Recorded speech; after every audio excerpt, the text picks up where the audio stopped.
Halos magkakasunod ang habulan, putukan, iyakan at sagutan sa Senado. Kaya binansagan ng ilan na Senate flicks ang mga pangyayari doon. Sabi ng ilang political analyst, hindi yan maganda sa imahe ng demokrasya. At kung tuloy-tuloy ang ganyang sitwasyon, taong bayan ang talo.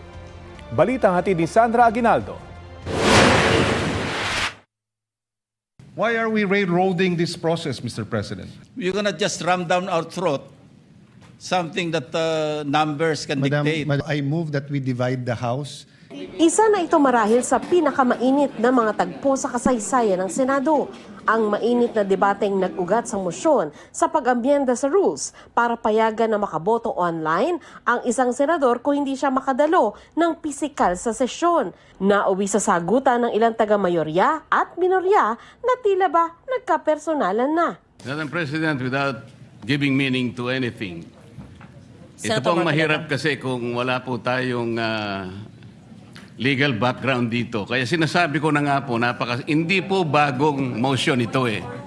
Hindi siya bagong motion. Madam President, point of order.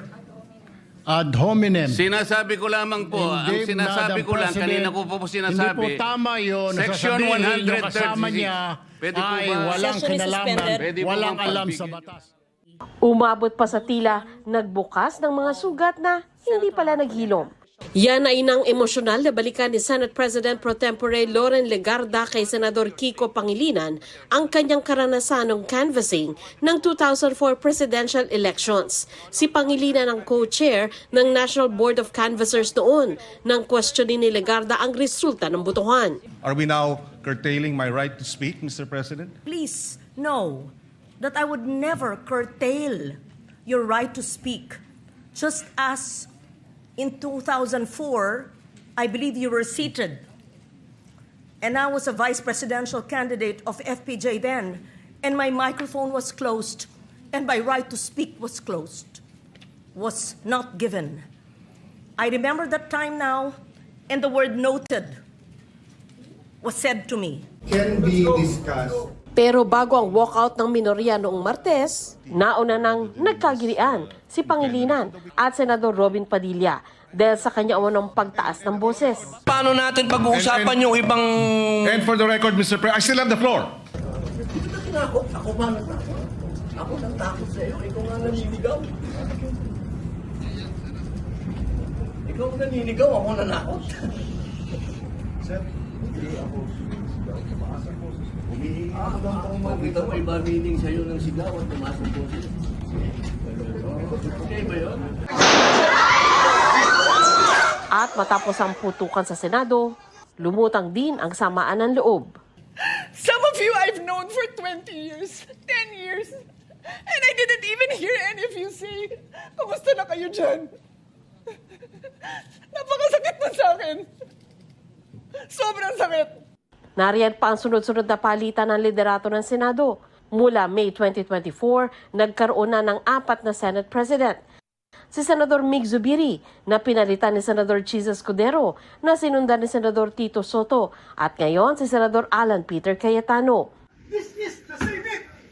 Ang biro ng ilan sa social media sa dami ng ganap sa Senado, tila nanonood na raw tayo ng Senate flicks. Nababahala rito si dating Senate President Franklin Drilon. Pinapakita raw kasi nitong hindi matatag ang liderato sa Senado. Sa 24 na taon na ako sa Senado, ito ang pinaka-unstable leadership.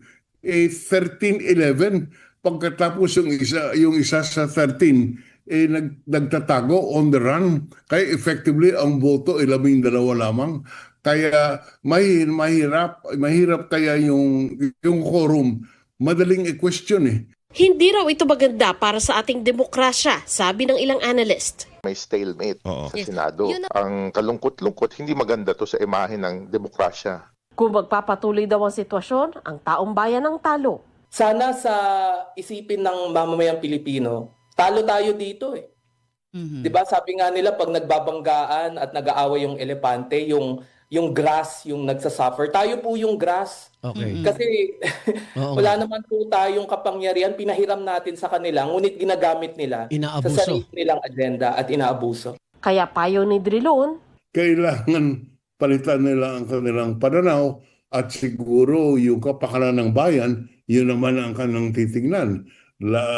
Hindi lang yung kanilang mga selfish political ends. Sila po ang may tangan ng kapangyarihan, kaya nasa kanila din ang solusyon. Sandra Aguinaldo nagbabalita para sa GMA News.